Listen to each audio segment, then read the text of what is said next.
SP madam Mahakumbh मेले में duty कर रही थीं, वहीं पर उन्हें अपनी मरी हुई मां भीख मांगती हुई दिखाई दी। क्या है इस घटना का रहस्य जो खोखले रिश्तेदारों की काली सोच का पर्दाफाश करती है? इस घटना की शुरुआत होती है पंजाब के एक बहुत छोटे से शहर में रहने वाली मां और बेटी से। मां का नाम था निकिता। उनकी 8 वर्ष की बेटी ज्योति पढ़ाई लिखाई करने में बहुत अच्छी थी, लेकिन उनके पिता का महामारी में देहांत हो चुका था, जिसके बाद निकिता अपनी बेटी को पढ़ा लिखाकर बड़ा कर रही थी। लेकिन उनके परिवार में अक्सर पारिवारिक जमीन को लेकर विवाद हो रहा था, क्योंकि निकिता के पति के मरने के बाद वो चाहती थी कि उनके हिस्से की जमीन उसे मिल जाए, ताकि वो अपनी बेटी ज्योति का पालन पोषण अच्छी तरह से कर पाए, उसे अच्छे स्कूल में पढ़ा पाए, बड़ी होकर उसे बड़ी ऑफिसर बना पाए। लेकिन ज्योति के बड़े पापा उसकी मां को जमीन का एक टुकड़ा भी नहीं देना चाहते थे। उसके पिता के मर जाने के बाद उनका ईमान डोल चुका था। वे पूरा हिस्सा खुद हड़पना चाहते थे। वे इंसानियत को तार तार कर चुके थे और रिश्तेदारी का भी गला घोंट चुके थे। वे सारा माल खुद ही प्राप्त करना चाहते थे, इसलिए उन्होंने निकिता को RSF देने से भी मना कर दिया। इधर निकिता सिलाई का काम करती थी और अपनी बेटी को पढ़ा लिखाकर बड़ा कर रही थी। जब ज्योति 8वीं कक्षा में पढ़ रही थी, तब घर वालों का कहना था कि बेटी को पढ़ा लिखाकर क्या करोगे, इसकी जल्दी से शादी कराओ और चूल्हा चौका सिखाओ, यह पढ़ाई लिखाई इसके आगे काम नहीं आने वाली। लेकिन निकिता ये बात जानती थी कि अब उसकी बेटी ज्योति ही उसे समाज में सम्मान दिला सकती है। उसके पिता की मृत्यु हो जाने के बाद उन माँ बेटियों को किसी ने नहीं पूछा। अगर ज्योति एक बड़ा पद ग्रहण करे तो सब लोगों की बोलती बंद हो जाएगी, इसलिए हर हाल में निकिता ने अपनी बेटी ज्योति की पढ़ाई जारी रखी। जब वो 12वीं कक्षा को अच्छे अंकों के साथ उत्तीर्ण हुई तो उसे नजदीक लखनऊ शहर में एडमिशन करवा दी, क्योंकि वहां पर एक बहुत अच्छी यूनिवर्सिटी से उसे स्कॉलरशिप मिल रही थी। लेकिन फिर समाज की बेड़ियों ने ज्योति को जकड़ा और शहर से बाहर जाने के लिए बहुत रोका गया। लेकिन निकिता ने सारी मुसीबतों का सामना किया और अपनी बेटी को अपने दम पर लखनऊ के एक बड़े कॉलेज में दाखिला दिलवा दिया। गांव शहर के सभी लोग हैरान थे, क्योंकि उस छोटे से शहर की कोई भी लड़की इतना आगे नहीं पहुंच पाई थी जितना ज्योति पहुंचने वाली थी। इसलिए सभी शहर के लोग उसे रोकना चाहते थे, उसकी टांग खींचना चाहते थे। यहां तक कि ज्योति के बड़े पापा भी नहीं चाहते थे कि वो जीवन में कुछ करके दिखाए। इसी बीच अक्सर जमीन को लेकर विवाद चलता रहता था। निकिता अपने हक की मांग करती थी, लेकिन ज्योति के बड़े पापा कभी भी उसे थोड़ा हिस्सा भी देने को तैयार नहीं होते थे। वे उसे डराकर, धमकाकर, जलील करके घर से बाहर निकाल देते थे। लेकिन अब धीरे धीरे ज्योति बड़ी हो रही थी, उसे भी इन सब चीजों की समझ हो रही थी। वो भी अपने पिता का हक हासिल करना चाहती थी, लेकिन रिश्तों की जंजीरों ने उसे बांध रखा था। एक दिन ज्योति की मां ने उससे कहा कि 1 से 2 महीने हो गए तुम घर नहीं आई, मुझे तुमसे मिलना है। ज्योति ने जवाब दिया कि अभी मेरी भरपूर तैयारी चल रही है, मैं UPSC एग्जाम की तैयारी कर रही हूं, ताकि आगे चलकर एक बड़ी SP ऑफिसर बन जाऊं और तुम्हारा नाम रोशन करूं। निकिता नहीं चाहती थी कि अपनी बेटी की पढ़ाई लिखाई में कोई भी दिक्कत हो, इसलिए उसने सोचा कि मैं चुपचाप बस के माध्यम से लखनऊ जाती हूं और अचानक उसे सरप्राइज दे देती हूं। जिसके बाद निकिता ने लखनऊ जाने की एक बस पकड़ी और अपने मन में प्रसन्नता के साथ अपनी बेटी को मिलने के लिए वो बहुत उत्सुक थी। लेकिन उसे इस बात का अंदाजा नहीं था कि एक ऐसी घटना उसका इंतजार कर रही है जो इसके बाद उसकी पूरी जिंदगी बदलकर रख देगी। दरअसल निकिता जिस बस में बैठी थी, उस बस के साथ एक बहुत बड़ा हादसा हो गया। उस बस को चलाने वाला ड्राइवर 2-3 दिन से नहीं सोया था और सामने की ओर से LPG गैस से भरा एक ट्रक जा रहा था। बस ड्राइवर को बार बार नींद आ रही थी। वो कई बार अपने पलके बंद कर चुका था, लेकिन अब उसकी एक गलती सभी बस यात्रियों की भयंकर मृत्यु का कारण बनी। दरअसल जब LPG गैस से भरा ट्रक सड़क पर सामने जा रहा था, उसी समय बस ड्राइवर की आंख लग गई और उसने अपनी बस को LPG ट्रक में टक्कर मार दिया, जिससे गैस का स्त्राव होने लगा। गैस बाहर निकल रही थी।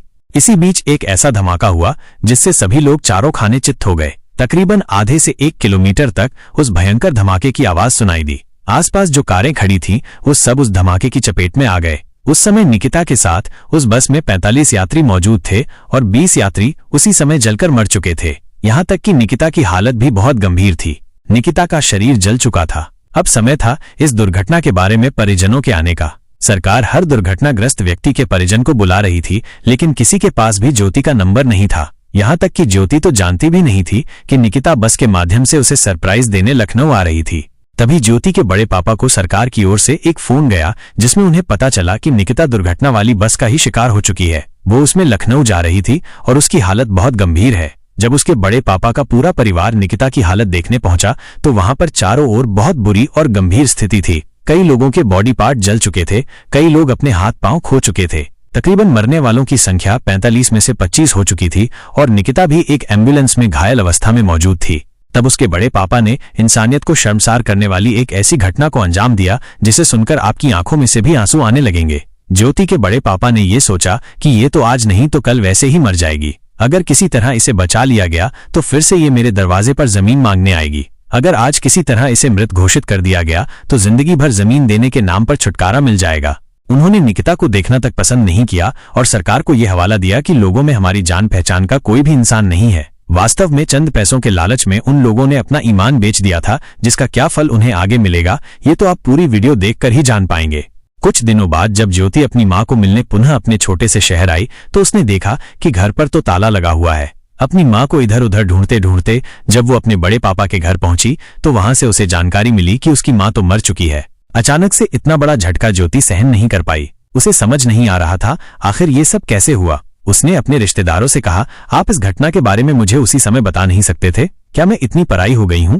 लेकिन सबका कहना था, हमारे पास तुम्हारा मोबाइल नंबर नहीं है, हम तुम्हें कहां ढूंढते फिरते। अब दुर्घटना को हुए तकरीबन 2 महीने बीत चुके थे। अब निकिता कहां थी, किस हालत में थी, किसी को इस बात का कोई अंदाजा नहीं था। लेकिन ज्योति के बड़े पापा ने उसके मन में ये डाल दिया था कि हम लोग दुर्घटना वाली जगह पर गए थे और हमने देखा कि तुम्हारी मां पूरी तरह से जल चुकी है। वहां पर उसकी डेड बॉडी पड़ी हुई थी। हमने अपनापन दिखाते हुए उसका अंतिम संस्कार किया ताकि तुम्हारी मां की आत्मा को मुक्ति मिल सके। तुम्हें तो हमारा एहसान मानना चाहिए, बल्कि तुम हम पर ही गुस्सा कर रही हो। अब ज्योति थक हार चुकी थी, उसके पास कोई जवाब नहीं था। जब वो उदास मन से उस शहर को हमेशा हमेशा के लिए भुलाकर वो फिर से लखनऊ आ गई। अपनी मां के ख्याल उसे परेशान कर रहे थे। मन में एक विचार आ रहा था कि काश मैं मां के कहने पर उस दिन अपने घर चली जाती तो शायद मां की जान बच जाती, क्योंकि वो खुद मुझसे ही मिलने लखनऊ आ रही थी और उसी बस में दुर्घटना का शिकार हो गई। ज्योति दिन प्रतिदिन डिप्रेशन में जा रही थी, अपनी पढ़ाई लिखाई पर ध्यान नहीं लगा पा रही थी। लेकिन तभी संतोष के रूप में उसे एक सहारा मिला जो उसके साथ पढ़ाई करता था। संतोष ने उससे कहा कि तुम्हारी मां बहुत अच्छी थी, बहुत हिम्मत वाली थी। अपने पति के जाने के बाद उन्होंने तुम्हारा अच्छा खासा ख्याल रखा। जहां समाज ने चाहा कि तुम पढ़ाई ना करो, वहां पर तुम्हें पढ़ने के लिए उन्होंने सिलाई का काम किया। अपनी खुशियों को मार दिया, लेकिन तुम्हारी खुशियों को कभी मरने नहीं दिया। खुद फटे हुए कपड़े पहन लिए, लेकिन तुम्हारे लिए नए वस्त्र लाई। उसी को तो मां कहते हैं। क्या तुम उस मां का एक सपना पूरा नहीं करोगी? तुम्हारी मां चाहती थी तुम बड़ी ऑफिसर बनो। आज भले ही तुम अपनी मां को नहीं देख पाई, अंतिम समय में उनके साथ नहीं रह पाई, लेकिन अगर तुम उनका सपना पूरा करोगी तो आज जहां पर भी वो मौजूद है वो तुम्हें आशीर्वाद जरूर देगी। तुम्हें वर्दी में देखकर बहुत खुश होगी।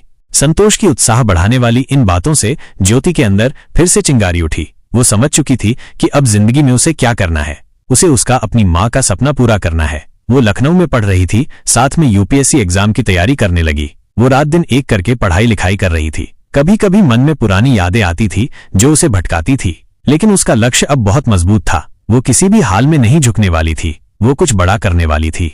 उसने हर संभव प्रयास किया, अपनी एड़ी से लेकर चोटी तक का जोर लगा दिया और यूपीएससी एग्जाम को हर हाल में पास करने के लिए ताबड़तोड़ मेहनत करी। और जब यूपीएससी परीक्षा का रिजल्ट आया तो पूरे देश भर में उसने काफी ठीक ठाक रैंक हासिल करी। वो मात्र 1 साल से पढ़ाई कर रही थी, फिर भी उसने यूपीएससी एग्जाम को पार कर लिया था। उसके दृढ़ निश्चय और जबरदस्त हौसले का ही परिणाम था। अपनी रैंक के आधार पर ज्योति को एसपी पद सौंपा गया। अब उसके पास पावर थी, गाड़ी थी, उसके पास वो सब कुछ था जो उसे समाज में सम्मान दिला सकता था। लेकिन कमी थी एक मां की जो उस दुर्घटना में मारी जा चुकी थी। उसे अपने रिश्तेदारों पर तरस आता था। उन्होंने बचपन में जो कुछ भी किया हो, लेकिन उन्होंने उसकी मां का सही समय पर अंतिम संस्कार किया। उसके मन को ये बात हमेशा तसल्ली देती थी। अब उसे लखनऊ में एक क्षेत्र में एसपी पद पर नियुक्त किया गया था। काफी अच्छा काम वो अपने एरिया में कर रही थी। अपराध को मिटा रही थी और खास तौर पर नारी शक्ति के लिए लड़ रही थी, जिससे पूरे शहर में ज्योति का नाम गूंज रहा था। अब इधर प्रयागराज महाकुंभ शुरू होने वाला था। क्योंकि करोड़ों लोग इस महाकुंभ में शामिल होने वाले थे, तो ड्यूटी पर बहुत सारे पुलिसकर्मियों को बुलाया गया। क्योंकि भीड़ को संभालना था, अपराध को रोकना था, कुछ गलत लोगों का पर्दाफाश करना था, जिसके लिए पूरी दुनिया से काबिल पुलिस वाले बुलाए गए, जिसमें ज्योति का नाम भी शामिल था। लेकिन उसे इस बात का बिल्कुल भी अंदाजा नहीं था कि उसकी जिंदगी बदलने वाली है। इस महाकुंभ में उसके साथ कुछ ऐसा होने वाला है जो उसने सपने में भी नहीं सोचा होगा। आखिर ऐसा क्या होगा ज्योति के साथ, ये तो आप वीडियो अंत तक देखकर ही समझ पाओगे। ज्योति को जब प्रयागराज महाकुंभ में ड्यूटी के लिए भेजा गया तो वो बहुत उत्साहित थी, क्योंकि वो अपने कर्तव्य को, फर्ज को बहुत अच्छी तरह से निभाती थी। साथ ही साथ जब वो महाकुंभ पहुंची तो उसने कई फर्जी बाबाओं का पर्दाफाश किया, क्योंकि एक मछली पूरे तालाब को गंदा कर देती है। ज्योति नहीं चाहती थी ये गलत साधु की वजह से लोग बाकी साधुओं पर भी विश्वास करना बंद कर दें। इसलिए सबसे पहले उसने फर्जी बाबाओं का भंडाफोड़ किया और भीड़ की व्यवस्था को सुचारू रूप से चलाया। तकरीबन 1 सप्ताह तक वो अपनी ड्यूटी अदा कर चुकी थी। एक दिन जब वो महाकुंभ में ड्यूटी कर रही थी तभी उसे एक महिला बूढ़ी भीख मांगते हुए दिखाई दी। ज्योति को समझ नहीं आ रहा था कि आखिर ये कौन है, लेकिन उसे देखकर पता नहीं क्यों अपना पंसा महसूस हो रहा था। उस बूढ़ी औरत का आधा चेहरा जला हुआ था, उसका शरीर बहुत दुबला पतला था, मानो कई दिनों से कुछ भी नहीं खाया हो। तब ज्योति को उसकी स्थिति पर दया आ गई और सोचने लगी कि मैं इसकी कुछ मदद कर देती हूँ। ज्योति ने अपने पर्स में से पैसे निकाली और उस बूढ़ी औरत से कहा कि अम्मा लो, ये पैसे अपने पास रख लो। लेकिन जैसे ही उस बूढ़ी औरत की नजर ज्योति पर पड़ी, वो बिलक बिलक कर रोने कुछ लगी और कहने लगी, मेरी बच्ची, मैं तुम्हारी माँ निकिता हूँ, क्या तुमने मुझे पहचाना? मैं सालों से तुम्हें ढूंढ रही हूँ, आखिर तुम कहाँ चली गई थी? मैंने तुम्हारा पता लगाने की बहुत कोशिश करी। ये बात सुनकर ज्योति कुछ देर के लिए हैरत अंगेज रह गई। उसके हाथ पांव कांप रहे थे, उसके रोंगटे खड़े हो गए थे। तभी उसने महसूस किया कि वो बूढ़ी औरत कोई और नहीं बल्कि उसकी की माँ निकिता है। उसके होश उड़ गए। अपनी माँ को महाकुंभ मेले में जीवित देखकर, भिखारी की तरह भीख मांगते देखकर उसके हाथ कांप रहे थे। लेकिन उसकी माँ तो मर चुकी थी, आखिर वो इस महाकुंभ में जीवित कैसे थी? ये सवाल उसके दिमाग में गूंज रहा था। सबसे पहले उसने अपनी माँ को गले से लगाया और कहा, माँ तुम जिंदा हो? मैंने तो सुना था तुम बस हादसे में मर गई। मैं तब से तुम्हें मृत मान रही थी। मुझे इस बात का बिल्कुल भी अंदाजा नहीं था कि तुम जिंदा हो। मुझे माफ कर दो। उसने अपनी माँ को गले से लगाया और कोने में बैठाकर पानी पिलाया। अपनी माँ की ऐसी स्थिति देखकर उसे बहुत दया आई। लेकिन कुछ देर बाद उसकी माँ ने जो सच्चाई ज्योति को बताई, उसे सुनकर आपके भी पसीने छूट जाएंगे। निकिता ने बताया, उस दिन मैं लखनऊ जाने वाली बस में तुमसे मिलने आ रही थी, लेकिन अचानक बीच रास्ते में हमारी बस एक एलपीजी गैस वाले ट्रक के साथ टकरा गई और भयंकर अग्नि विस्फोट हो गया, जिसमें कई लोग मर गए। मैं भी 40% तक जल चुकी थी और मेरी हालत बहुत गंभीर थी। रिश्तेदारों को भी बुलाया गया, तुम्हारे बड़े पापा को भी बुलाया गया, लेकिन उन्होंने मेरी तरफ देखा तक नहीं और ये बयान दे दिया कि मेरा तो यहाँ कोई भी नहीं है। जिसके बाद मुझे लावारिस मानकर सरकार ने एक सरकारी अस्पताल में मेरा इलाज करवाया। तकरीबन 1 माह के पश्चात मैं सही हुई, लेकिन मैं उस समय किस अस्पताल में थी, किस शहर में थी, मुझे बिल्कुल भी अंदाजा नहीं था। साथ ही साथ उस हादसे में मेरे सर पर गंभीर चोट आई थी, जिस वजह से मैं अपनी याददाश्त भी खो चुकी थी। मैं इधर उधर भटक रही थी, दर दर की ठोकरें खा रही थी। मेरा कोई अपना नहीं था। तब कुछ लोगों ने मुझे उस शहर के एक वृद्धाश्रम छोड़ दिया, लेकिन कुछ दिनों बाद मैं वहां से भी भाग आई और आज इस प्रयागराज महाकुंभ में भिखरन के रूप में भीख मांग रही हूँ। लेकिन जब मैंने तुम्हारा चेहरा देखा तो मुझे अपना सारा पुराना समय याद आ गया। मेरी बेटी, तुम्हें देखकर मेरी याददाश्त वापस आ गई। तुम मेरे लिए बहुत भाग्यशाली हो। अब ये एसपी मैडम को बहुत भयंकर गुस्सा आ रहा था, क्योंकि उसके बड़े पापा ने जो उसे कहा था कि उन्होंने अपने हाथों से तुम्हारी माँ का अंतिम संस्कार किया, वास्तव में वो बात झूठी थी। वो केवल जमीन हड़पने के लिए ये सारा ड्रामा रच रहे थे। जिसके बाद उसने अपनी माँ को नहलाया धुला, अपने साथ सरकारी गाड़ी में बिठाया। उसी समय छुट्टी लेकर पंजाब के अपने गांव पहुंची और वहां पर अपने बड़े पापा को 2 थप्पड़ मारकर ज्योति ने उन्हें धूल चटा दी। अपनी माँ को सामने पेश किया और कहा कि तुम तो कह रहे थे कि मेरी माँ मर चुकी है, हमने खुद उसका अंतिम संस्कार किया है, तो ये औरत कौन है?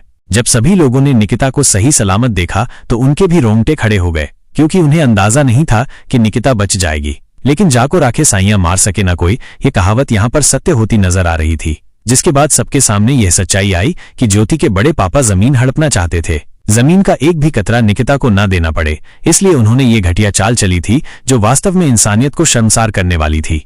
जिसके बाद ज्योति ने हिम्मत नहीं हारी और अपनी माँ को उसका हक दिलाने के लिए लखनऊ का सबसे बड़ा वकील से मुलाकात किया। उसके पास पावर थी, एसपी का पद था। उसने अपने बलबूते पर केस जीता और 50 लाख की संपत्ति उसके बड़े पापा को मजबूरन की माँ को देनी पड़ी, जो उनके बुढ़ापे का सहारा बनी और एक बार फिर से उनके अच्छे दिन आ गए। तो दोस्तों, ये थी आज की कहानी। इस पूरी घटना को लेकर आप क्या विचार रखते हैं, नीचे कमेंट बॉक्स में अपनी राय जरूर बताना। वीडियो अगर आपको पसंद आई हो तो लाइक करें और साथ में चैनल को सब्सक्राइब करके बेल आइकॉन को प्रेस करना मत भूलें। मिलते हैं दोस्तों अगले वीडियो एक नई कहानी के साथ, तब तक के लिए धन्यवाद।